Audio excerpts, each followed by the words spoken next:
Boa noite, amados irmãos. Estamos aqui reunidos mais uma noite para louvarmos e engrandecermos esse Deus tão grande. Creia que Deus está contigo, Deus está aqui comigo. Nós somos templo do Espírito Santo e Ele habita em nós. Ele tem sido o socorro bem presente nos momentos da angústia. Ele é a nossa força, como nós falamos hoje de manhã cedo, é aquele que vai reger todos os nossos sentimentos, nossas emoções, para nos dar a segurança necessária que nós precisamos para avançar diante das dificuldades. Se nós estamos de pé, é por causa das misericórdias de Deus, é porque Ele nos ama, né? E Ele está aqui hoje para falar conosco, né? O texto que eu escolhi, eu coloquei aí, ele está em 1 João 1, né, de 43 em diante. Ele vai servir como um texto básico. E foi um pouco difícil escolher um texto para essa noite, mas em meio a tantas mensagens que Deus tem colocado no meu coração. Mas eu creio que essa é a pertinente para eu compartilhar com os irmãos. No dia imediato, resolveu Jesus partir para a Galileia e encontrou a Felipe, a quem disse: segue-me. Ora, Felipe era de Betsaida, cidade de André e Pedro. Felipe encontrou a Natanael e disse-lhe: achamos aquele homem de quem Moisés escreveu na lei, e a quem se referiram os profetas, Jesus o Nazareno, filho de José. Perguntou-lhe Natanael: de Nazaré pode sair alguma coisa boa? Respondeu-lhe Felipe: vem e vê. Jesus viu Natanael se aproximar e disse a seu respeito: eis um verdadeiro israelita, em quem não há dolo. Perguntou-lhe Natanael: de onde me conheces? Respondeu-lhe Jesus: antes de Felipe te chamar, eu te vi quando estavas debaixo da figueira. Então exclamou Natanael: mestre, tu és filho de Deus, tu és o rei de Israel. Ao que Jesus lhe respondeu: porque te disse que te vi debaixo da figueira, crês? Pois maiores coisas do que esta verás. Acrescentou: em verdade vos digo que vereis o céu aberto e os anjos de Deus subindo e descendo sobre o Filho do Homem. Pai, nessa noite, Senhor Deus, eu venho interceder, Senhor Deus, por todos aqueles que estão ouvindo e por mim, Senhor Deus, pois meu ouvido ouve primeiro, Pai. Pai, que o nosso coração seja transformado no dia de hoje, Senhor Deus. Pai, mais fortalecido, Senhor Deus, mais forte, Senhor Deus, para suportar o dia de amanhã, Senhor Deus, e para, Pai, sustentarmos outros irmãos na fé, Senhor Deus, para que nós possamos falar e proclamar, Senhor Deus, deste Rei maravilhoso que nos deste, Senhor Deus, de Jesus Cristo, Senhor Deus, que veio ao mundo e morreu na cruz, Pai. Muito obrigado, Senhor Deus, por tudo que o Senhor tem feito em nossas vidas. Amém. Essa passagem, ela é maravilhosa, assim como tantas outras da Bíblia, mas ela hoje me atraiu pelo simples fato, né, de que Jesus ia passando e chama Felipe. Então aqui nós temos um primeiro tipo de discípulo, aquele que teve um encontro direto com Jesus Cristo, né? Então Felipe, ele foi chamado: segue-me, né? E logo depois nós temos Natanael, né? Natanael, ele foi aquele que ouviu de Felipe, né, de que o rei tinha sido encontrado, que o mestre havia sido encontrado. E aí Natanael vai para poder ver, porque Felipe diz: vem e vê. Ou seja, Felipe chama Natanael e Natanael vai à procura de Jesus. Quando chega lá, ele encontra Jesus e ele se depara não somente com qualquer pessoa, mas com uma pessoa que se preocupava com ele, uma pessoa que o conhecia e não conhecia meramente de qualquer lugar ou de qualquer caminho. Ele conhecia lá de trás, desde o momento em que ele estava descansando, desde o momento em que ele nem imaginava que Felipe o fosse chamar. Interessante que assim é o nosso Deus, né? E nós somos esses dois tipos de discípulos, muitas das vezes, né? Nós podemos ser aquele discípulo a quem Jesus chamou diretamente. Muitas das vezes, saímos de locais de dificuldades. Alguns saíram do mundo das drogas por causa da ação direta do Espírito Santo em algum momento, ou até mesmo foi guiado pela obra de um pastor ou pela obra de um irmão à igreja e ali teve um encontro real com Cristo. A grande questão é que sempre haverá um chamado, né? A questão é como nós nos comportamos diante desses chamados, né? O momento aqui era um momento conturbado em Israel, né? Por quê? Porque Israel estava debaixo do jugo romano, estava debaixo de um jugo onde havia uma convulsão social, ansiando por libertação, né? E bem como ainda havia um jugo legalista dos fariseus e dos saduceus, discussões que não levavam a lugar nenhum. E nesse meio de leis, de regras e até mesmo de hipocrisias, vamos assim dizer, né? O povo tentava encontrar um motivo para ter esperança. Mas interessante que Jesus, ele simplesmente vem, ele simplesmente está no local. Muitas das vezes não é como nós achamos que ele deveria estar, mas ele está ali. E muitas das vezes ele nos chama, vem, segue-me. E a gente fica questionando, a gente fica pensando, a gente fica tentando imaginar como seguir a Cristo, né? Quando na verdade a gente não deveria nem sequer pensar, a gente só deveria fazer, a gente só deveria seguir o Mestre. No caminho ele disse para os discípulos como é que seria. No caminho ele mostrou as maravilhas. No caminho é que há o crescimento, né? Mas não, nós ficamos querendo ver as maravilhas. Nós lemos a palavra de Deus e muitas das vezes queremos ver a coluna de fogo, queremos ver a nuvem sobre as nossas cabeças. Nós queremos já beber a água que jorra, que brota da terra, que brota da rocha. Nós queremos ser Moisés às vezes, bater em rochas e se fender e abrir, mas nós não queremos seguir a Cristo, né? O que significa realmente seguir a Cristo? E aí, o que acontece? Seguir a Cristo é mais simples do que a gente mesmo pode imaginar. Nós ficamos imaginando que seguir a Cristo tem que fazer isso, aquilo. Não. Seguir a Cristo primeiro é seguir. Jesus Cristo nunca impôs muitas regras quando chamou os discípulos. Não estou dizendo aqui que os 10 mandamentos não têm mais validade, que as leis da Bíblia não têm validade. A questão não é essa.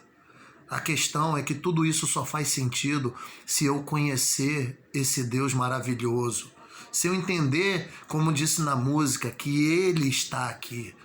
Não faz sentido eu seguir alguém que é morto. Não faz sentido eu seguir alguém que não é vivo.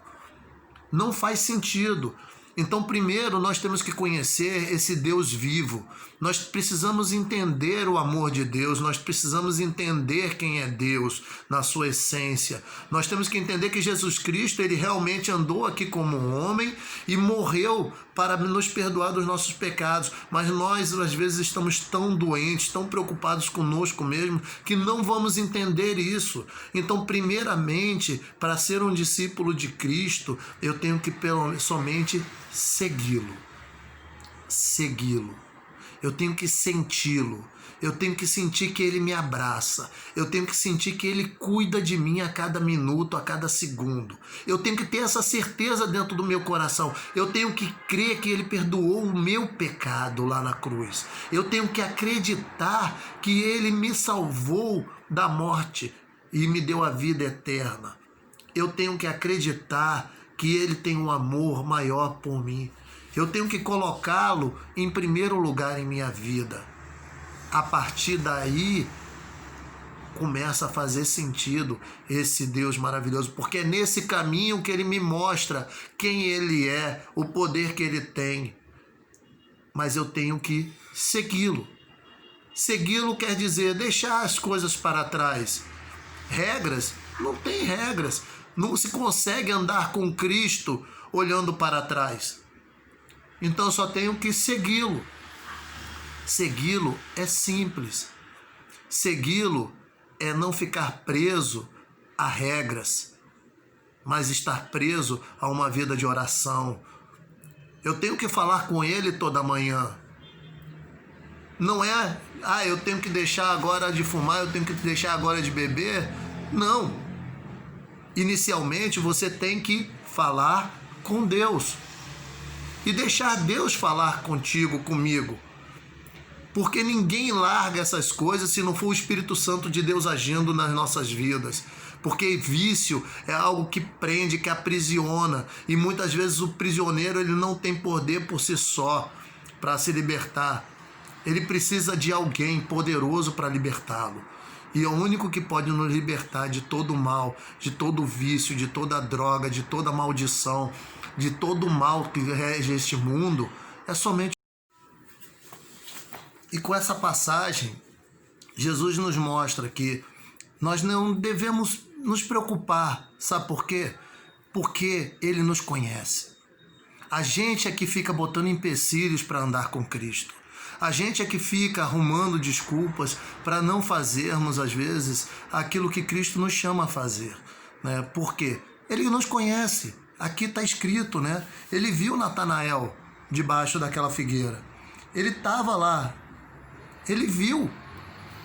Ele não precisava que Natanael sentisse a presença dele para ele estar lá. Ele simplesmente estava. Assim como ele estava no dia do nosso nascimento. Assim como ele está sempre nos nossos momentos mais angustiantes, como nos nossos momentos mais alegres. O que muda não é se ele está lá ou não, se ele se importa ou não comigo. O que muda, na verdade, é como eu me relaciono com ele. Né? Eu posso muito bem permitir que ele participe da minha vida ou não. E como é que eu permito que ele participe da minha vida? É quando eu decido segui-lo. É quando eu me permito andar com ele. Não é Jesus Cristo que tem que andar comigo. Sou eu que tenho que andar com ele. Eu é que tenho que segui-lo. Ele é que é o mestre. Ele é que sabe de todas as coisas. Ele que me conhece desde do ventre da minha mãe. É interessante, eu vou puxar aqui Isaías 43, né? Eu gosto muito dessa passagem de Isaías 43. Mas agora assim diz o Senhor que te criou, ó Jacó, e que te formou, ó Israel. Não temas, porque eu te remi, eu te chamei pelo teu nome, tu és meu. Quando passares pelas águas, eu serei contigo. Quando passares pelos rios, eles não te submergirão. Quando passares pelo fogo, não te queimarás, e nem a chama arderá em ti, porque eu sou o Senhor teu Deus, o Santo de Israel, o teu Salvador. Eu dei o Egito por resgate e a Etiópia e Sebá por ti. Ele nos comprou com sangue na cruz. Ele já nos tem nas suas mãos. Nós agora só temos que permitir seguir a Cristo fielmente. Por vezes a gente já deve ter entregue a nossa vida a Cristo. Nós já devemos ser salvos em Cristo Jesus. Nós às vezes somos batizados. Nós temos uma vida, mas por vezes, às vezes a gente duvida do poder de Deus ainda. Ou se não duvidamos, muitas das vezes não fazemos uso desse poder em nossa vida. Sabe por quê? Porque queremos que Jesus Cristo que ande conosco. Nós conhecemos esse Deus maravilhoso, acordamos de manhã cedo e saímos para o nosso trabalho, mas nós queremos que Ele vá conosco. Nós não convidamos Ele para o nosso dia a dia, nós não dizemos a Ele o quanto Ele é importante, nós não dizemos que estamos indo atrás do que Ele nos designa a fazer. Nós não ouvimos qual é a ordem dele para o dia, mas nós queremos que Ele esteja conosco. Nós vamos à frente. Nós, às vezes, temos dificuldades no trabalho e olhamos para Ele e dizemos, e aí, Deus, o que é que eu faço agora? Mas muitas das vezes fomos nós que nos colocamos naquelas situações. Mas mesmo assim a gente quer que Jesus Cristo resolva os nossos problemas. Ele já disse que não deixaria nada, então por que eu fico temendo? Por que eu temo as coisas que estão nesse mundo? Se eu não sou nem desse mundo, eu sou de Cristo, eu pertenço à Nova Jerusalém, eu sou forasteiro aqui na terra. E na verdade, nessa noite, o que Jesus Cristo quer trazer para a gente é justamente isso. Não temas as circunstâncias que estão adversas ou não. porque Ele não deixará praga alguma chegar à sua tenda. Por mais que chegue, Ele é o Deus, Ele permite para te fortalecer, para que a sua fé fortaleça a fé de outros, para que outros se convertam mediante o milagre de sua vida. É assim que Deus age. Lá em Jeremias 29, no versículo 11 ainda tem o seguinte, é o Senhor dizendo, eu quem sei os pensamentos que tenho a vosso respeito, diz o Senhor, pensamentos de paz e não de mal, para vos dar o fim que desejais. Então me invocareis, passareis a orar a mim, e eu vos ouvirei. Buscar-me-eis e me achareis quando buscardes de todo o vosso coração. Serei achado de vós, diz o Senhor, e farei mudar a vossa sorte. Amados, Cristo está tentando se comunicar conosco todos os dias. E para encerrar, meus irmãos, Ele está aqui nessa noite, Ele está aqui em meio a essa pandemia, Ele está aqui aonde você estiver, Ele ali está, Ele te vê, Ele quer que você entre no secreto, Ele quer que você ore, Ele quer que você o busque de todo o seu coração, a cada minuto, a cada segundo de sua vida. Você é dele e Ele não abre mão de você. Ele te ama e Ele não abre a mão desse amor por você. Mas Ele quer que você o ame de todo o seu coração, com todo o teu ser, com tudo que você tem. Ele não quer que você sinta medo, Ele sabe que você vai sentir medo. Mas Ele estará lá para poder te abraçar, Ele estará lá para te cobrir com a sua mão forte de poder. Mas Ele quer que você creia nele, para que esses momentos sejam momentos seu e dele. Ele não te divide com mais nada e com mais ninguém. E é interessante que, por vezes, a gente precisa, às vezes, cair doente para ter momentos com Deus. Por quê? Por que é necessário, às vezes, um isolamento, te prender em casa para você ler a Bíblia, para você orar a Deus? Por que é necessário uma doença te prender numa cama para você ter mais tempo de olhar para os céus e ver o quanto é bonito um amanhecer ou um anoitecer, ou até mesmo o quão maravilha é ter saúde? Não esperemos, meus irmãos, os dias maus. Nós temos que pregar a Cristo tempo e fora de tempo. Nós temos que amá-lo incondicionalmente, não pelo que Ele pode fazer por nós, mas por quem Ele é. Ele é o Deus de Israel. Ele é aquele que vai nos levar para Nova Jerusalém quando tudo isso aqui acabar. Mas antes disso, Ele é o nosso mestre, o nosso Deus, o nosso Pai. Ele nos dá ordens que nós temos que cumprir. Nós temos missões a cumprir aqui na terra, nós somos discípulos de Cristo. Tem pessoas que estão morrendo porque não conhecem esse Cristo maravilhoso, e tem pessoas que estão morrendo sem Ele. Nós temos que proclamar que Ele veio ao mundo, que Ele morreu na cruz para nos salvar. E não somente, nós temos que fazer como fez Filipe, temos que contar. E se não acreditarem, nós temos que dizer, vem e vejam com seus próprios olhos, e não ficar impondo regras muitas das vezes. Vamos orar por esses problemas que prendem, por esses grilhões que prendem esses irmãos, mas vamos trazê-los à casa de Deus, porque o melhor local para eles é na casa de Deus.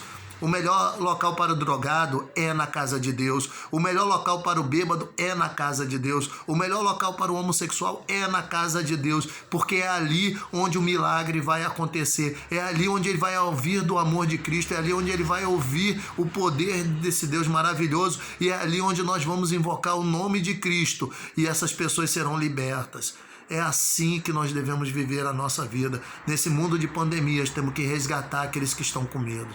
Nós temos que ir atrás daqueles que estão desolados, aqueles que estão tristes, aqueles que estão isolados. Mas nós não podemos deixá-los isolados, porque nós não estamos isolados do amor de Deus. O amor de Deus nos reveste toda manhã. As misericórdias dele está se renovando em nossa vida, e nós temos que dividir essas misericórdias com outros. E eu, meu irmão, nessa noite, quero te incentivar. Fique firme, seja a força do teu irmão, seja o milagre daquele que precisa, seja a voz de Cristo na vida de alguém nessa semana, seja a alegria, seja o renovo, seja a cura.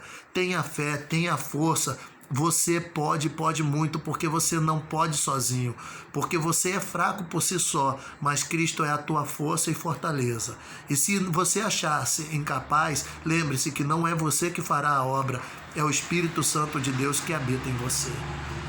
Pai, nessa noite, Senhor Deus, eu clamo a Ti, Senhor Deus, pelo espírito de ousadia, Senhor Deus, na vida dos meus irmãos, Senhor Deus, que o Teu Espírito Santo distribua ousadia na vida dos irmãos, Senhor Deus.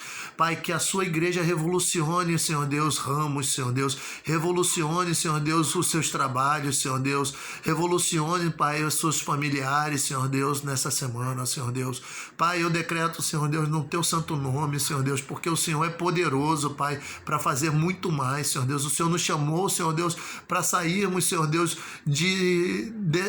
da timidez, Senhor Deus. Pai, eu declaro, Senhor Deus, Pai, que nós iremos fazer a diferença, Senhor Deus, porque nós Te amamos, Senhor Deus. Pai, nós declaramos o Teu santo nome como poderoso, Senhor Deus, aqui na face da terra, Senhor Deus. E o Senhor pode sim, Senhor Deus, derrubar o nosso medo, derrubar a nossa timidez, Senhor Deus. Pai, o Senhor pode colocar palavras maravilhosas na nossa boca, Senhor Deus, e ainda que não sejam tão maravilhosas, Senhor Deus, mas que elas sejam eficazes e eficientes, Senhor Deus.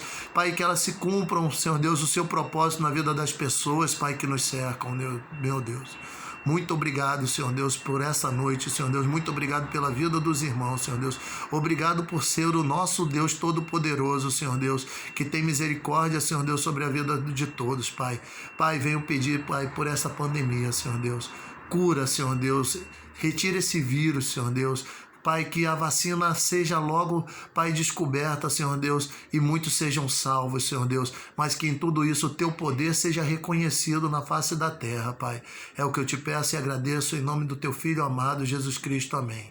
Uma boa noite a todos e a paz de Cristo para com todos.